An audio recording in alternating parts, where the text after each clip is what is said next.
Good morning and good evening to everyone, wherever you might be joining us from today. My name is Nikki Long, and I'm the Executive Director of the Canada-ASEAN Business Council. On behalf of the CABC and our Agriculture and Agri-food Committee, I'm delighted to welcome you to this inaugural webinar of the first Canada-ASEAN Agriculture and Agri-food event series. It is wonderful to see such a diverse group of participants coming together in support of advancing sustainability in agriculture. Today's event, Sustainability in Agriculture Practices and Partnerships, is more than just a discussion. It is also the start of a collaborative journey, which CABC is proud to partner with Canada's Indo-Pacific Agriculture and Agri-food Office, IPAAO, to launch this series. This series aims to highlight Canada's expertise and innovations in agriculture and explore how we can work together in addressing pressing challenges of climate change, food security, and environmental resilience. The ASEAN region is home to about 680 million people. It faces the dual challenge of meeting the growing food demand while ensuring long-term sustainability. Canada, with its commitment to innovation, sustainable practices, and global leadership in agriculture technology, stands ready to be a partner in overcoming these challenges.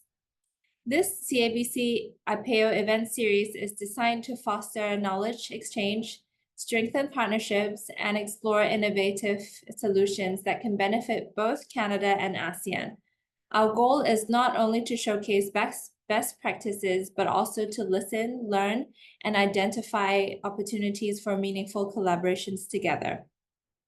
Today, we are fortunate to be joined by experts from across this spectrum of agriculture and food security, including representatives from Canada's Global Institute for Food Security, the ASEAN Secretariat, CropLife Asia, and Pulse Canada. Over the next hour, we will hear about regional perspectives, research, and case studies that showcase how sustainable agriculture can be both economically viable and environmentally responsible.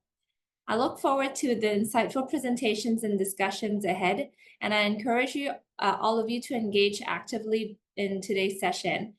Thank you for being here today and for your commitment to building a more sustainable future for agriculture in both Canada and ASEAN. With this, I'd like to pass it to our partner, the Indo-Pacific Agriculture and Agri-food Office based in Manila. So with that, I'd like to introduce Ms. Deidre Kelly, Executive Director of IPAAO. Deidre, over to you. There we go. Sorry about that, Nikki. I was having issues unmuting myself. Thank you very much for that warm welcome. We are delighted here at the Indo-Pacific Agriculture and Agri-food Office to be partnering with the Canada-ASEAN Business Council. I have had the pleasure of working closely with the Canada-ASEAN Business Council since 2018. At that time, I was the ambassador of Canada to the Association of Southeast Asian Nations and had the privilege of working with the 10 Southeast Asian nations and the ASEAN Secretariat, as well as the Canada-ASEAN Business Council, in learning about our shared priorities. And what became clear is that agriculture, and more specifically sustainable agriculture, is definitely top of mind for stakeholders in the region. And in that regard, Canada has some excellent experiences and lessons learned, best practices that we can share. So again, it is a pleasure for me as we gather here today to explore and highlight some of Canada's sustainable agricultural practices in partnership with CABC. First and foremost, I would like to extend a warm welcome to not only the esteemed delegates, but also to the participants who have taken the time from their busy day to join us today. I think that your presence here underscores the commitment and interest to fostering sustainable agricultural practices, not only to feed our populations, but to protect and preserve our environment for future generations. As some of you may be aware, Canada launched an Indo-Pacific Agriculture and Agri-food office in spring of 2024. We are based here in Manila, Philippines, but very much a regional resource that is dedicated to advancing Canada's Indo-Pacific strategy.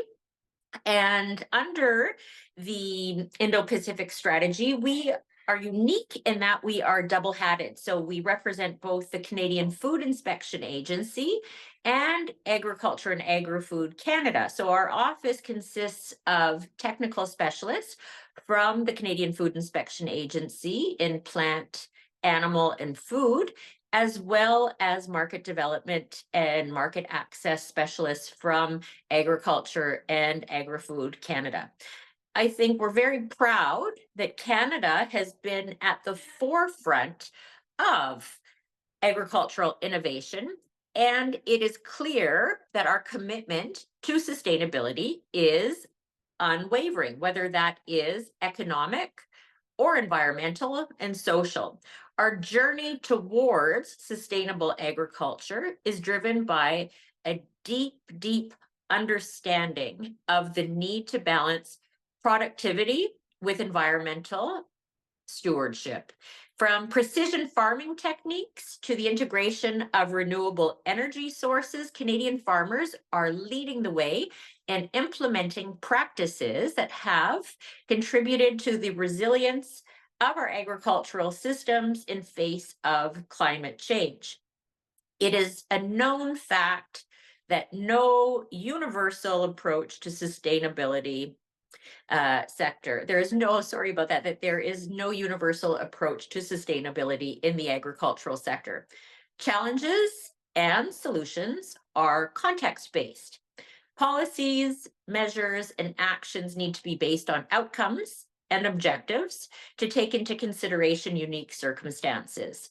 Farmers want and need to be part of the discussion on approaches being considered to advance sustainable food systems, and their voices have been key as Canada develops a sustainable agriculture strategy to support our agriculture sector's actions on climate change and other environmental priorities towards 2030 and 2050 while supporting an economic and productive sector. Of course, another issue that has been top of mind, particularly post-COVID, is supply chain impacts.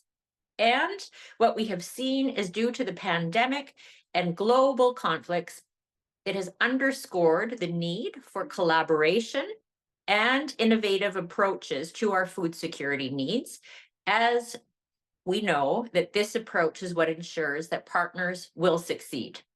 Today's webinar will feature a series of presentations and discussions that highlight the collaborative efforts between the Government of Canada, industry stakeholders, government partners, and the broader agricultural community. Speakers from the Canada-based Global Institute for Food Security, CropLife, and Pulses Canada will share their respective organizations' findings and contributions to sustainable approaches to agriculture with global applications. I encourage you to engage actively in these discussions. Don't hesitate to ask questions. Challenge the speakers. This is how we share insights and learn from one another. And it is through such collaborative exchanges that we can continue to innovate and improve our practices. Together, we are working towards a shared goal to create a sustainable and prosperous future for agriculture and for our populations. In closing, I would like to once again express my gratitude to the Canada-ASEAN Business Council and to our speakers and to all of you who have taken the time to join us today.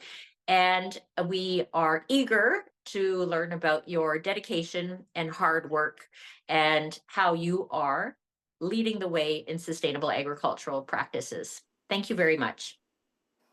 Thank you, Deirdre.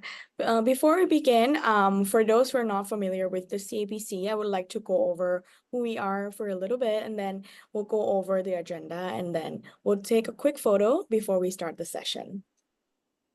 So the CABC, or the Canada-ASEAN Business Council, we are a not-for-profit organization serving over 80 leading Canadian enterprises active in ASEAN and vice versa. We are proud to say that we are the first and only ASEAN accredited organization, and with the representative office, with our head office in Singapore and representative office in Canada. Our work is to support Canadian organizations through policy advocacy, high-level networking, research, and strategic insights, and also events just like this. So our work is made possible through our member and patron members who are supporting us, as you can see from the screen here. So without further ado, I'll quickly go over the agenda for today. So we have heard from Nikki, our executive director, and also Deidre, for representative from Canada Indo-Pacific Agriculture and Agri-food Office.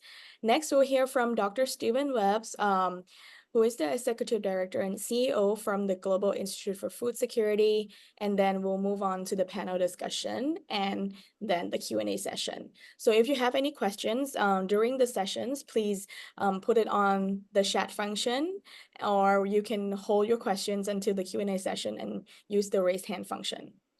Okay, so to start, please welcome Dr. Stephen Webb for his presentation. Great. Thank you. Thank you, Palm. If you want to show the slides.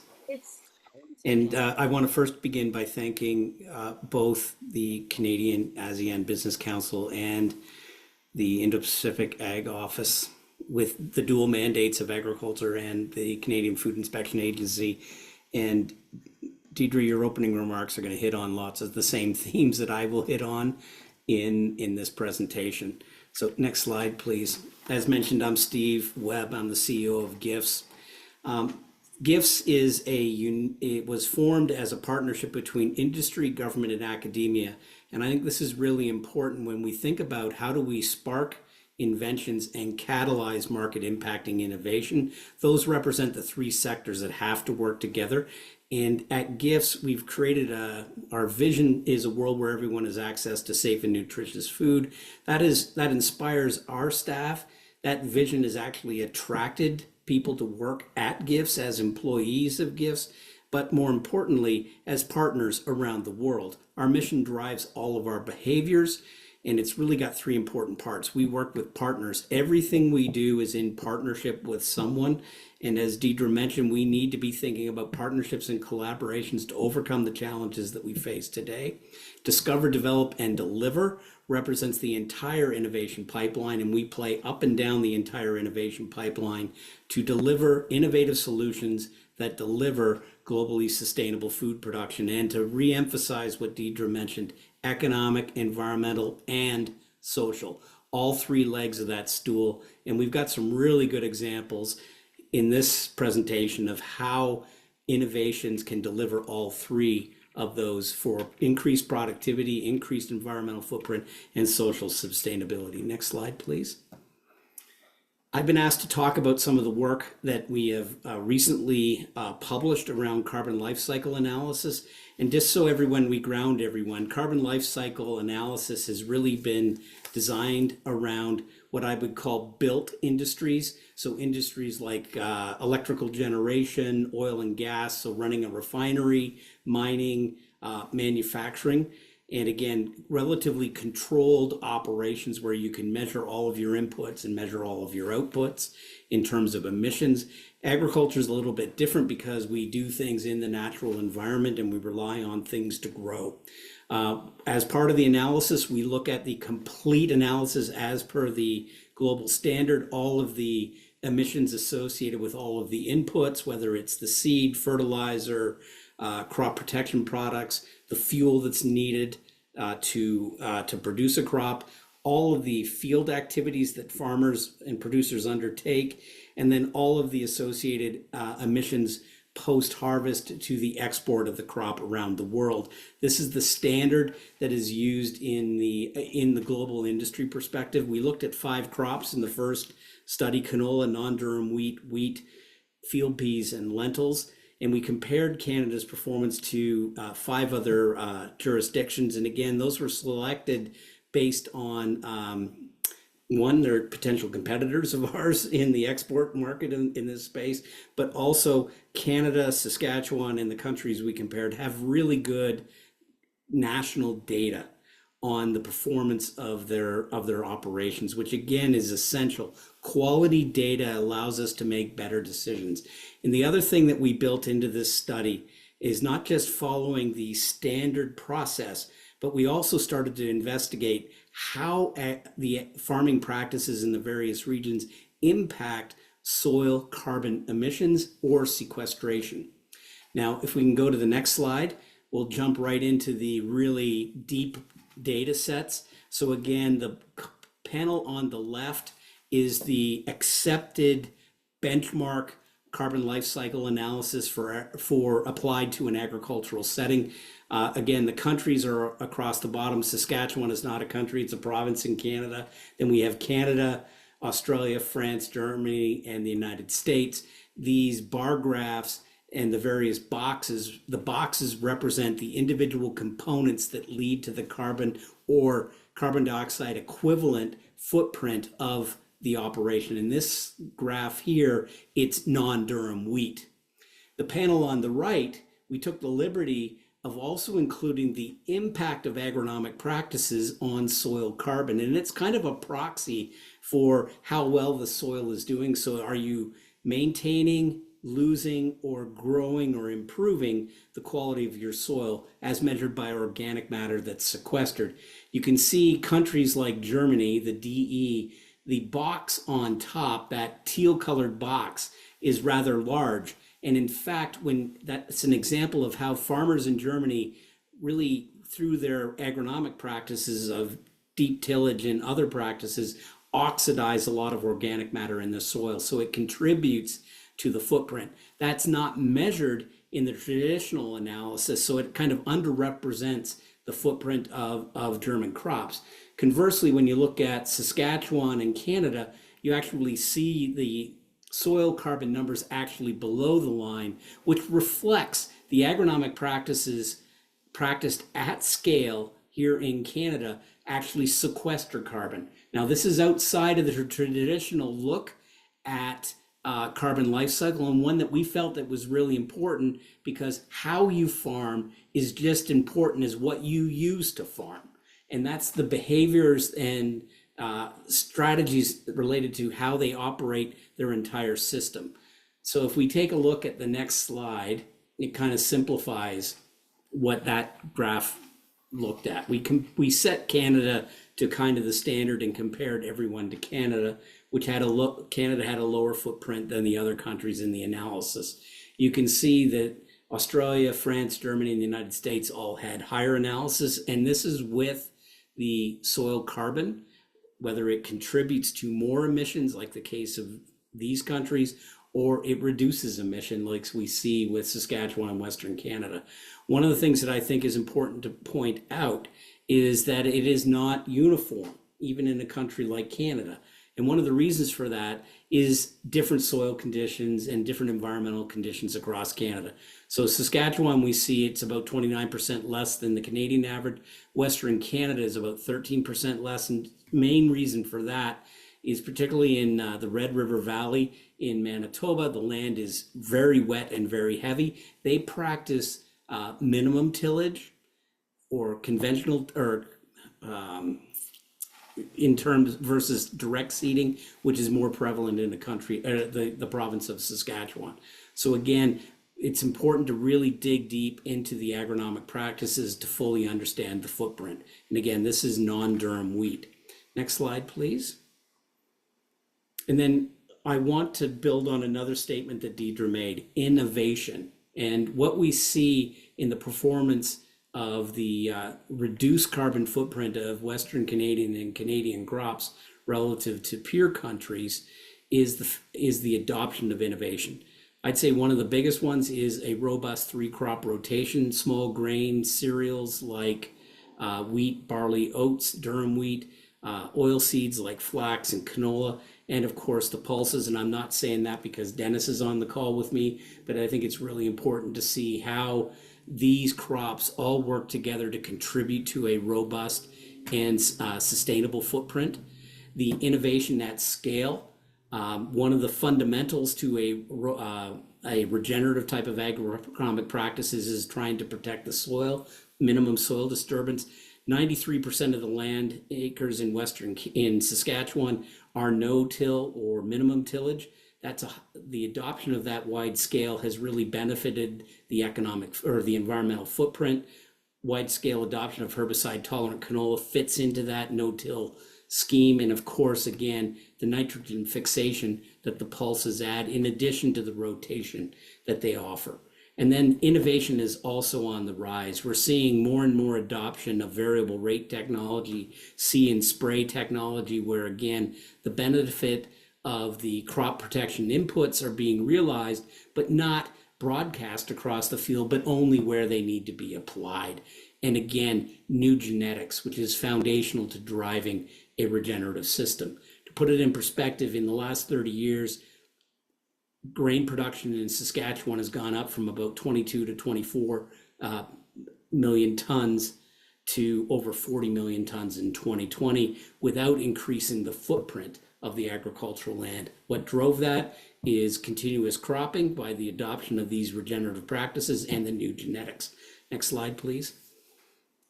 And again, our role is to act as a connector and innovation catalyst, not only within Canada, but around the world. We look forward to partnering and talking about opportunities to collaborate, because we see that as the real opportunity to solve some of the big challenges we have.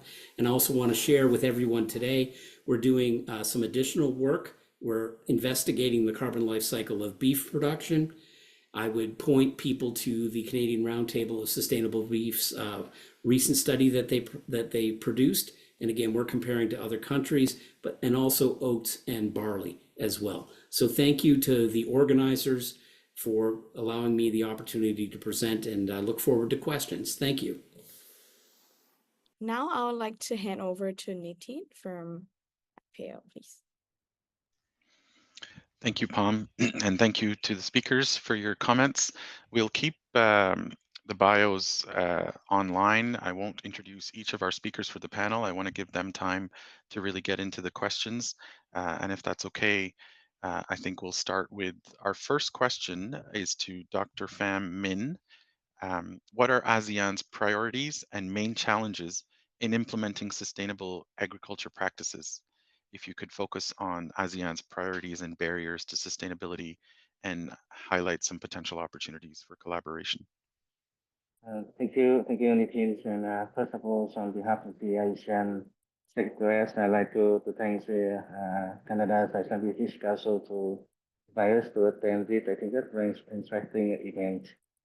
For the question on the priority and challenge and in order to promote the sustainable agriculture in the ASEAN region, I just want to share with you that during the ASEAN Summit meeting this year, the ASEAN leader declarations on promoting responsible sustainable agriculture has been released by the ASEAN leaders. And I think that this is one of the most important documents that also gives the priorities of the region to further to promote the sustainable agricultural sectors. In our team now, in ASEAN now, we try to focus on all important aspects in order to promote the sustainable agriculture. The first one is the priority focus on decarbonization. You know that last year, the ASEAN leader also has the ASEAN strategy for carbon neutralities. And he also identified the agriculture together with the sector of transport and energy as three important sectors that will support the implementation of the ASEAN carbon strategy for carbon neutralities. And in our sustainable action plan for sustainable agriculture, which also adopted by the ASEAN ministers on agriculture policy last week, decarbonization is one of the key priorities. The second priority that we are now working on is the reductions of the harmful agrochemicals in agriculture's production. Last year, as ASEAN Minister on Agriculture and Forestry already have the statements of the regions and how it can reduce the use of the harmful agrochemicals. And this is a long-term strategy for the ASEAN region, right? So we also want to work with different partners to see both how the governments and the private sector can work together on this very important aspect. The third one, right, we also want to promote the digitalization. You see that now, right? All the people also mentioned about the digital technologies, innovations, and science technologies in order to improve the productivity of the agricultural sectors. And we also want to see the applications of the digital technologies and digitalization in our sectors. And I believe that is that, right? We also want to work with the private sectors and different partners to promote this important agenda. And one of the most important, I think that's not a priority, but we ASEAN at the ASEAN and ASEAN secretariat, we try to work on is to promote the public and private partnership. But you see that, right? If now the partnership with the public and private sectors, it will be a challenge for us to further promote the activities, programs on project on the ground. So basically, it's because of ASEAN, right? We try to focus more on the policy guidance. But in order to implement the policy, we need to have partners. Here, I like to emphasize on the private, and because you see that at this point in time, ASEAN sector also work with the private sector, right? For instance, we work with Webb Organics in Malaysia to promote the bioconservation. We also work with the UMA company in Thailand in order to promote the reduction of crop burning, right? Here is the rice straw burning reduction. So instead of burning, right, we work with the companies and the farmer there. We buy rice straws and we try to produce as an alternative, for instance, food packaging. So again here, right, there are several priorities that we are working on. First, decarbonization. Second, reduction of harmful chemicals. Third, digitalization. And finally, is to promote the public and private partnership. So in the process, right, of course, we also find a lot of challenges. And again, here, I like to also emphasize here that because there are lots of challenges. And in my view, right, I think that in order to promote the public and private partnership is also one of the challenges that we also need to address. So you see that public and private sector, sometimes they have different priorities. So with the support from the partner, different partner, right, we hope that in the future, the focus of the public-private partnership will be we need to address, and we consider that is one of the challenges that we need to to settle during the promotion of sustainable agriculture. Absolutely agreed, Dr. Min. Thank you for highlighting the importance of that industry, stakeholder, and government PPP partnership model. That's something we really pride ourselves on in Canada as well. Switching to Duke with crop life, we have a question. Given the increasing impacts of climate change, food security challenges, and rapid urbanization in the ASEAN region, can you elaborate on the urgent need for sustainable agriculture practices in ASEAN? What specific strategies do you believe would be essential for fostering resilience and ensuring long-term food security, which is, I guess, our ultimate goal for everybody? Absolutely. Thanks, Nathan. And I would just say before I get started, thank you again, I should say, on behalf of CropLife Asia, thank you to Canada-ASEAN Business Council. Thank you to Canada's Indo-Pacific Agriculture and Agri-food Office as well for this opportunity to be here with you today. So it's a very good question. It's a timely question. And it's also an honor to be paired up with Dr. Min in this piece, because as he mentioned in his second point, I'll get into that. There is a project we're very excited about that we're working on currently here in this region around addressing, again, like those harmful agrochemicals or HHPs as well. So first, I would say, any discussion around food security or sustainability, climate change, you have to put it in the context of this region. And it's always important to note, of course, that Asia in general is home to more smallholder farmers than anywhere in the world. We have the smallest size farms of anywhere in the world. And so with that comes inherent challenges, clearly landholder rights, access and technology, finance, and on and on. So I think it's important to note that at the beginning. But absolutely. So agriculture as well is so unique in its dual nature. It is both, it suffers from the impacts of climate change. At the same time, it's also a major contributor, as we know as well, to greenhouse gas emissions.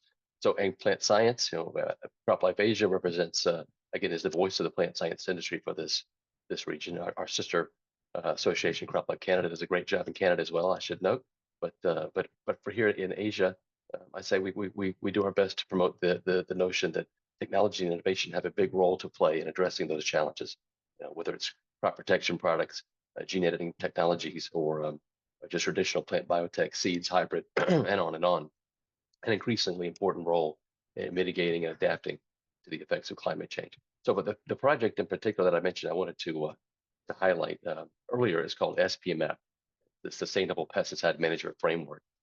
It is a proactive, long-term engagement over 5 years aimed at protecting human health, safeguarding the environment, and optimizing agricultural productivity.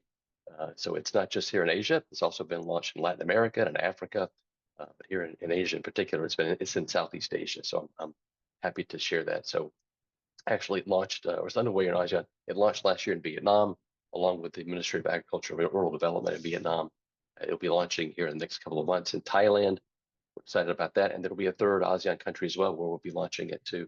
But ultimately, it leans very heavily on the United Nations FAO International Code of Conduct with management of pesticides, and so really taking all of that the good work and guidance through that the code of conduct, not just around managing highly hazardous pesticides and reducing the reliance of those where at all possible, at the same time ensuring there's responsible use, and additionally ensuring that there's a role of innovation. So as we reduce the reliance on HHPs, we're also raising the capacity level, the regulatory capacity to bring new innovations, new technology, whether it's drones, greener technologies, gene editing, for example, data related and digital, all that there's a greater appreciation and innovation and regulatory frameworks for those new innovations.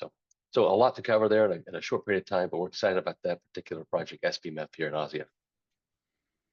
Thank you, Duke. Those are excellent examples of some of the innovation we can look forward to in this region and globally, I think, as the world is coming around to those technologies.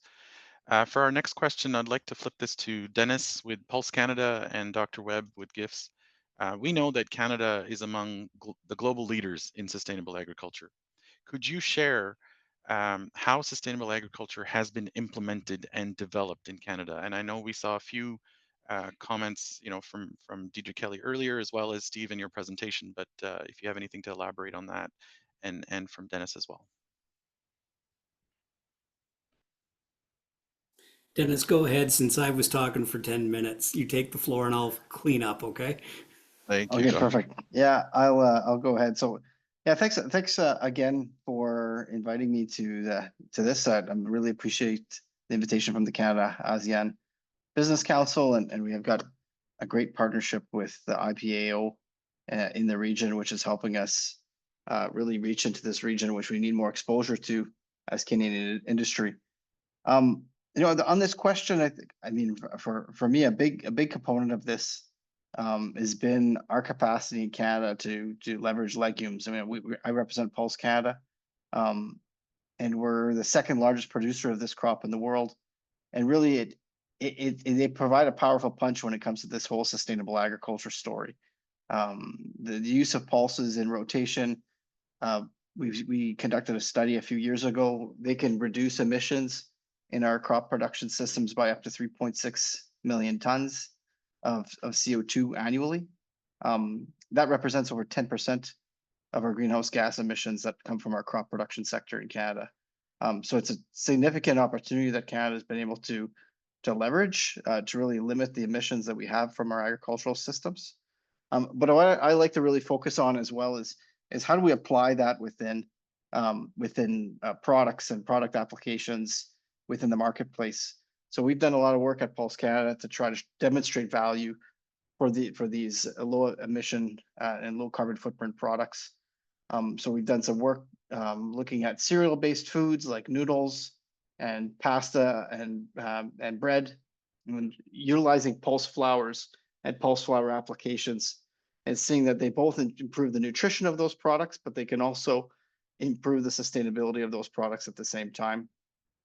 And those same applications can be studied from an Asian context as well. So noodles and other similar applications. And then some other work that we're doing also, which I'll speak a little bit on more later, is in feed applications. Pulses are a common feed ingredient for livestock production in Canada, and they can bring those benefits to the feed production system as well. So I'll leave it to Steve now. See if you can go ahead. Thanks, Dennis. And again, I think just to kind of build a little bit on what Dennis said, I think one of the things is that makes Canadian agriculture sustainable. It's that systems-based approach, and the inclusion of pulses in the rotation and all the benefits that Dennis mentioned on pulses actually has a carryover onto all the other crops that we produce and allow us to kind of benefit from that integrated system, all the way from the genetics that are in the seed to the machinery that are used, the crop protection products that we have, and all the way up through and including the grain storage. So that entire process is integrated. We see that these innovations have been adopted at scale, which again, it's the widespread penetrance of these types of technologies and innovations that allow Western Canada, Saskatchewan, and Canada to have such a good environmental footprint. Again, adopting essentially what would be considered regenerative agricultural practices, minimum soil disruption, utilizing either cover crops, or in the case of Saskatchewan, where it's going to snow on Tuesday, we rely on the snow to cover the fields. Increased crop rotation. Again, I cannot stress enough the value of the pulses in the rotation. Promote nutrient stewardship. Again, it's the right product, right place, right time, which is super essential, and the innovations that are taking there. And again, the farmers and producers in Western Canada have a very pragmatic approach to the adoption of these tools. Does it make sense? And again, this no-till was adopted to protect the environment, moisture, reduce wind erosion, and reduce the cost of farming back in the 80s. So again, that's the benefit of all this integrated system that we have. Thank you. Thank you, Dennis and Steve. Those are excellent examples. And before we go back to Dr. Min for another question, are there any of those technologies and practices that you think could be effectively adapted to the agriculture systems in this region in Southeast Asia? I don't think we can count on snow in this region anytime soon, but any of the other practices and techniques that you think could be useful, if you want to highlight them quickly? I think one of the opportunities is, and again, I know my former employer, we were looking at what's the opportunity for direct seeded rice? And again, it's combinations of the machinery and the weed management, crop protection chemistry. So Duke can weigh in on that. And I also think, again, the idea of cover crops and right product, right place, right time. Again, I think a lot of what we have been able to show in Western Canada is it's not directly translatable, but the theories and the practices are to this local situation. And I'll speak to that as well, Nitin. One practice that we know works in Canada is feeding pulses. And we've actually done the research in the local regions here. We wrapped up a couple studies in Vietnam just a year and a half ago now, one on swine and one on shrimp. So utilizing these low carbon footprint pulses, especially peas, in those applications, they work. In the swine study, they work just as good in Vietnam as a feed ingredient as they do in Western Canada, where they're used locally. And more importantly, what we found in Western Canada too is when we've done our life cycle assessment of pork production, we can reduce emissions to the pork chop, to the finished product by 18% by utilizing and leveraging those pulses as a feed ingredient. So really, there's a kind of a combination here. There's a technical exchange that's required in terms of how we can utilize these ingredients from an animal nutrition perspective, but we can also carry over this expertise on life cycle assessment and share that knowledge as well. Excellent. Thank you. That's a true win-win really for the farmers as well. Next question, let's go back to Dr. Min. What are the most promising trends? And I saw you nodding along to a lot of Steve and Dennis's comments earlier. What are some of the areas where we could have some good Canada-ASEAN partnership to support not just sustainable agriculture in addressing climate change, but also the overall goal of enhancing food security? Thank you, Nadine, for the question, and I totally support the statement from our previous speakers, and related to the digital application of technologies and innovation. Right? So I just want to share with you that during the recent discussions and approval from the ASEAN leaders, I looked at the ASEAN leader declaration on promoting sustainable agriculture, and I found that one of the activities that we also want to work with different partners is to strengthen cooperation to support the development of the application of science and technologies, new technologies such as AIs and hydrogen for green transition in agriculture, especially in developing smart and low emission agriculture. And I feel that both the presentation from Dennis and Steve also has some aspect to focus on the application of digital technologies and how to reduce the decarbonization, right? For the trend now here, right, if you look at the recent adoption of the document, we have the action plan for sustainable agriculture. It was just adopted by our minister last week, right? And I just want to emphasize on the decarbonization. I think that now is a trend, right? Because not solely within the ASEAN region, for all over the world, right? I believe that decarbonization is one of the most important keywords that we also want to work with different partners. Besides, right, we also focus on the circular economy. And now, right, it's support from Canada. We have one project we call the promotion of sustainable aviation fuel. The feedstock also come from the agricultural residues. So we try to work with Canada and other partners to see how we can work on the circular economies. Instead of, has a lots of agricultural residues and agricultural waste, we try to make sure that the farmers also have some technologies and knowledge in order to make it as one of the added values for the ASEAN regions. So again here, right, I just want to emphasize two things, two keywords. Not many is the priority in the region, as I mentioned, right? But decarbonization, how to reduce emission, and especially I want to focus on the methane, because I believe that methane is also one of the big emission in the sector of livestock, and even for their countries' crop production. And then the circular economy is two things that I think that both sides and can also can look further. Thank you, Dr. Min. Those are very, very practical ideas. I had a question on some more examples from Canada, Dr. Webb, but I think you've already given us some really concrete ideas in your previous answer, and I'm mindful of time. We're already getting a lot of questions in our chat, and I'd like to leave some time for some healthy discussion and for Q&A from our participants. So I'll end with one last question, and I'll open this up to the whole panel here. As you know, agriculture and food security have been identified by ASEAN and Canada as a key area for cooperation under the ASEAN-Canada Plan of Action in 2021 to 2025, and again 2026 to 2030. We've heard mentions of that in various comments made by our speakers on this panel. However, trade between our regions, trade in agriculture is still far below its potential. What would you say are some of the missing pieces required to strengthen our cooperation in this space and have direct consequences on our trade statistics? And I'll open it up to everybody, whoever wants to go first. From our perspective, I see that now within ASEAN, we have ASEAN trade negotiations. Not only cover agricultural sector, but we also cover different aspects. For instance, discuss about the tariff tax reduction, discuss about the trade facilitation measures, and of course, one of the important chapter is SPF, sanitary and phytosanitary measures. At this point in time, right, I think that even this week, ASEAN and Canada also sit in the ASEAN Secretary Office. We also discussed about the new chapter on SPS.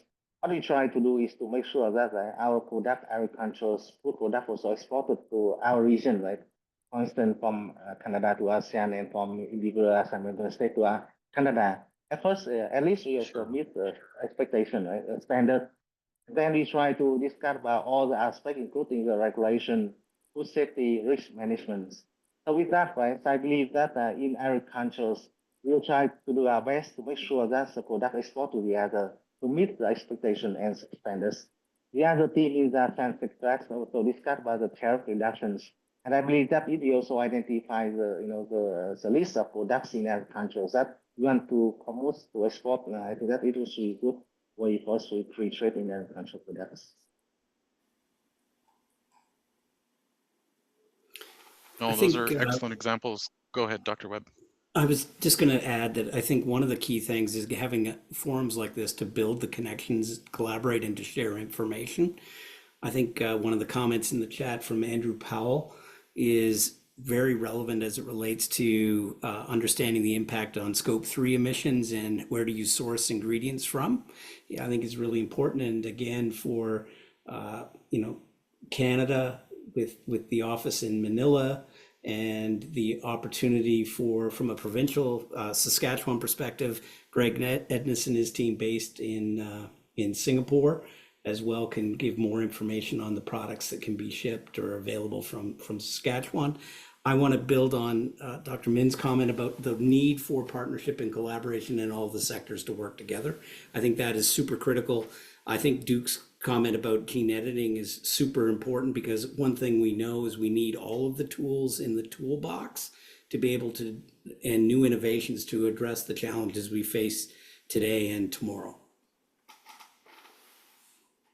Yeah, and I would say just to kind of follow up on all these comments, I'd say it's very clear right from this discussion, Canada is a leader in agriculture globally, and I think that's an important asset in this relationship too. I think whether it's sanitary, phytosanitary, Dr. Min mentioned, or the role of pulses or gene editing or crop protection, the regulatory frameworks, that expertise and that sharing of knowledge and experiences is also, I think, essential underpinning all of it. So the regulatory aspect is something I would certainly make sure that's part of that discussion too. Thank you. Dennis? Yeah, I think one thing that Canada's been able to participate for a long time in different countries is technical exchanges. And that can go from the agricultural sector all the way to food applications. I think there's a lot of knowledge. When we're exporting pulses and we want to develop markets, it's not enough to just send a container of peas. There's an entire industry and a potential development of an industry in the ASEAN regions around the protein ingredients with pulses like peas and different applications. Milling pulses into flours is not the same process as milling wheat or corn, and that technical exchange is really enabled through knowledge that sits within our associations like Pulse Canada, but also within our academic institutions. And we're really willing to share. And this applies really well on the livestock side as well. We are utilizing ingredients. We have a lot of technology and information on methane reduction within ruminant applications. Canada's a leader in these spaces. It'd be really great to exchange what we know with the region. Thanks, Dennis. And I really take your comments to heart, all of you. This turned into a bit more of a self-serving question. Some of the activities we are doing in the region from IPAAO and hope to continue doing actually is develop some of those technical exchanges, work closely with our industry partners. I know Pulse Canada has come out for various missions to the region. Soy Canada keeps coming out, Cereals Canada, and having IPAAO join those missions and encourage some of that regulatory knowledge sharing, the technical knowledge sharing on how these ingredients and products can be used, how we regulate them in Canada from a food safety or a trade perspective. I hope that's one area where we can add a bit of value to the region. So we look forward to working with all of you as partners in this endeavor. So thank you very much. I think we've had a really dense amount of information in this quick panel discussion. We have about 8 to 10 minutes left in the webinar, and I know we've had some really good questions in the chat, but maybe we could open it up for some in-person questions first, and we will try and get back to you with all of your queries. So Pam and Nikki, I don't know how you want to handle questions from people. If people want to put their hand up or come on video and ask a question to the panel, this is your opportunity. And if not, we'll go to the chat for the questions. Yes, so if anyone has any questions, please raise your hand and then we'll unmute you. Thank you.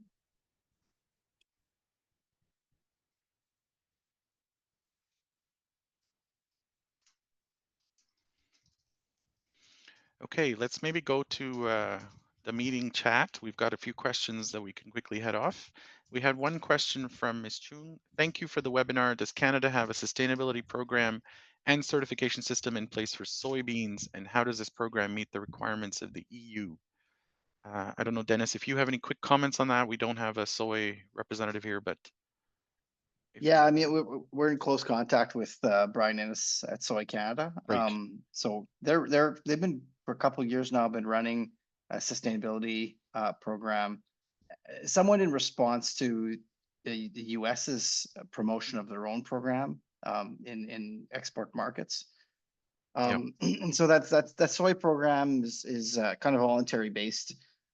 So it's as markets are requesting information, it can be leveraged. And then also regarding the EUDR, the deforestation regulation, that's something that actually Canada is pretty well prepared for, especially the soy sector, including exporters, have really been looking at that regulation and it won't be hard for Canada to address the question of deforestation from our supply chains on the soy side. Agreed. Thank you. And we have a comment as Steve mentioned, sorry, from Andrew Powell. The info that Dr. Webb shared on GHG emissions in our Canadian production systems. We really need to raise awareness of that and communicate that out more, especially in this region where imported ingredients are increasingly being assessed on an emissions level. So grateful for that comment and fully agreed. We do have another question further down. I'm trying to see if this is a comment or a question about who will pay for rice production innovation in smallholder farmers. And I think we've had some good examples mentioned on the panel in terms of partnerships between government and private enterprises to try and promote some of that innovation.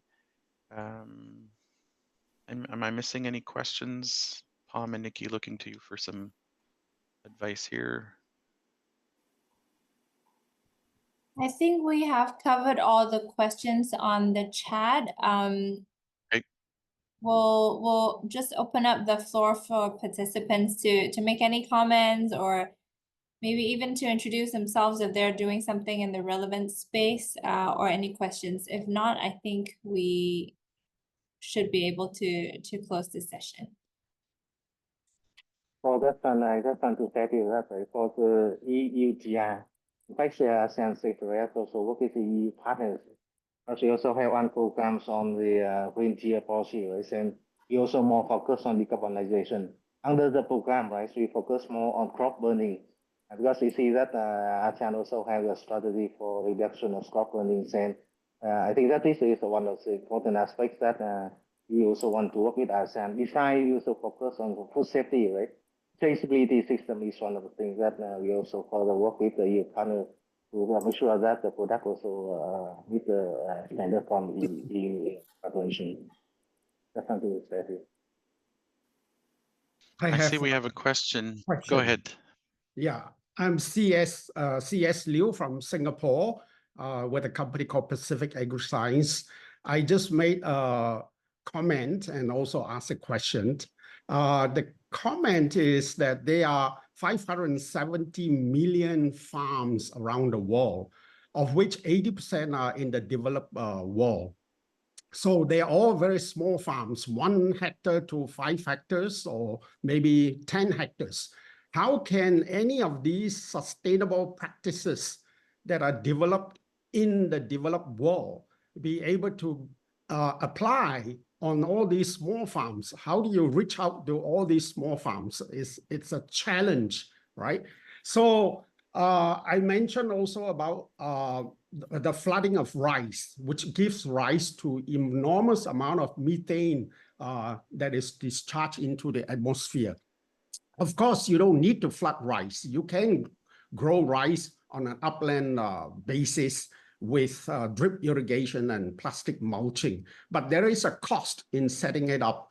Fortunately, in the case of India, I understand that there are various state governments that are subsidizing the setting up of drip irrigation and even the plastic mulching that is used or that is needed to be used when you do drip irrigation, right? So unless there's government stepping in, to help out, it's going to be very difficult, right? There's of course the talk of roping in private sector to collaborate and all that, but there are certain instances where government help is needed. No, I thank you for the comment and the question. I think we absolutely agree with you. I have some experience having worked in India previously to this role.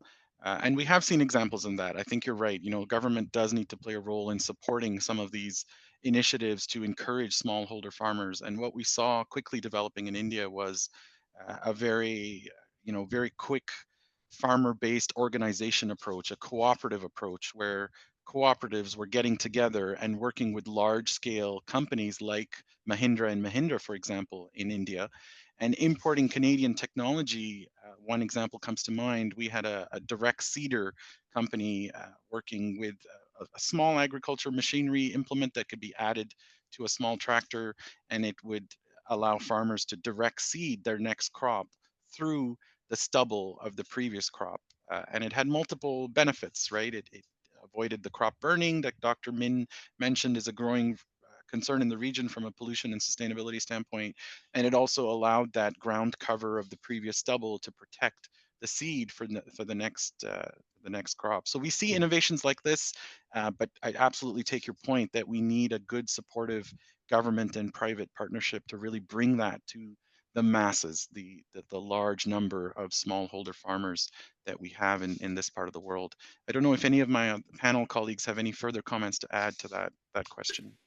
One comment that I would add is our experience in Bangladesh. One of the areas that we're looking at to improve the sustainability of the operation is actually protecting the crop after it's harvested. So again, the benefits of preventing food loss and food waste. One of the areas through partners here in Saskatchewan, the Prairie Agriculture Machinery Institute has developed prototype small-scale grain dryers to help protect the rice crop after it's been harvested, which again I think represents targeted innovations and leveraging expertise that we have in Canada to make it right for the crop and right for the geography that we don't grow rice in Canada. So again, I think that's the value of partnerships and collaborations to help address challenges. Thank you. Thank you. I know we're running short on time, but I know also as Crop Life people, sure. we've worked on behavioral science, why farmers making certain decisions, how to motivate them around the right approaches that are sustainable. And at the end of the day, I think it's a challenge and it's a journey as far as sort of explaining that it's not only about human health and environmental health, but also at the end of the day, it's also going to be economically a benefit to the farmers to make those right choices. But it is a journey and it's not a simple solution. Thank you, Duke. I know we're short of time. I'm going to quickly turn to our Filipino colleague from MEDA, Roderick Valones. You have a quick question for the panel? Thank you, sir. And thank you also for accepting my application for this webinar. Quickly, I'd like to address my question to CABC and to ASEC and maybe also to IPAAO. It's something to do with the contribution of the partnership, could be public, private, and international organization to contribute to the ASEAN food and nutrition security, because I understand that the webinar is more on the crops, but I mean in the ASEAN, the blue economy is really, I think, contributing a lot to the food and nutrition security of the region. So what is the take of the CABC, the IPAAO, and ASEC in terms of building that opportunity or supporting that opportunity where there's a private and private partnership to really support the blue economy in this region? Thank you. That's a good question, and you're absolutely right. We did choose to focus this webinar on the crop side. I was recently at an event here in Manila held by Seatrace International, where they talked a lot about sustainability in the fishery and aquatic space. So it's a good question for the region. Any comments from the panelists? Understanding you're not experts in that space, but I think this is something we can flag for follow-up for a future webinar as well. I think Thank you for the comment and question. So CABC represents the Canadian private sector in Southeast Asia. It's interesting that you mentioned the blue economy. We recently have discussions with Atlantic Canadian provinces to talk about like ocean tech and fisheries and so on. They have come to the region a number of times, and they're now starting to look into more opportunities in the region. So hopefully we'll have more, we'll be able to support more engagement. And if you know of any particular opportunities that would be relevant, or you will welcome Canadian participation, please feel free to let us know and we'll be happy to facilitate introductions. From outside, right? I just want to emphasize that, the blue economy also one of the priorities that we also want to work with the different partners. Is that recently, right, ASEAN framework on blue economy also adopted by our ASEAN, and then, right, fishery also identified as one of the key priorities there. But I just want to inform that for blue economy, that's not only focused on fishery. They also cover different like maritime transport, for instance, or science and technology, for instance. And PC also plays a key role in the development and implementation of the framework on blue economy. And I just also want to say to you that I recently, when we discussed about the food security product, at this point in time, right, it focused more on rice, sugarcane, cassavas, and soybean. But when we also discussed with the member state and because a lot of people living in the coastal areas, and we also consider that fishery sector also contribute significantly for ensuring the food security in the region. So the ASEAN frameworks and our strategic plan for food security cooperation in ASEAN we end next year, right, in 2035. So we discussed about the new plan for food securities, and we also engage all the member states and partners on the process. Regarding the partnership between the public and private sector, I just want to say my view that because if we also can organize the investment forums or even trade forums to discuss about all matters, I would encourage Canada to also work with the ASEAN Secretariat to identify more, right? But at this point, just a few days ago, I also worked with our colleagues in Canada, in food agency, right? And we try to see what should be the key priority for the two regions to work, and we plan to have one event in March or April next year. We discuss initial on the cooperation between the two. So I will keep all you update, right? What should be the priority for these events? And I believe that in that event between ASEAN and Canada in March or April next year, we further discuss on the priority of both two sides, right? And identify the mechanism to work together. Excellent. Thank you very much. I think we'll wrap up there for the panel. Thank you to my colleagues, Dr. Webb, Dr. Min, Dennis, and Duke. Really appreciate your time today and sharing your wisdom on this webinar. I'll turn it back to Nikki and Pom at CABC to wrap up. Sure. Thank you, Nitin. And on behalf of, before we close today's session, on behalf of the CABC, I would like to thank our partner at IPAAO, our supporting partners, and all the speakers and everyone who joined us for today's session. It is very valuable, and I hope to see you again on our events. We have a lot of events and webinars coming up with this series as well, including the one on halal market opportunities, on AgTech and innovation. So please follow us on social media and stay tuned, and then we'll see you again soon. Thank you. Thank you, everyone. Thank you. Thank you. Bye. Thank you. Thank you very much. Bye-bye.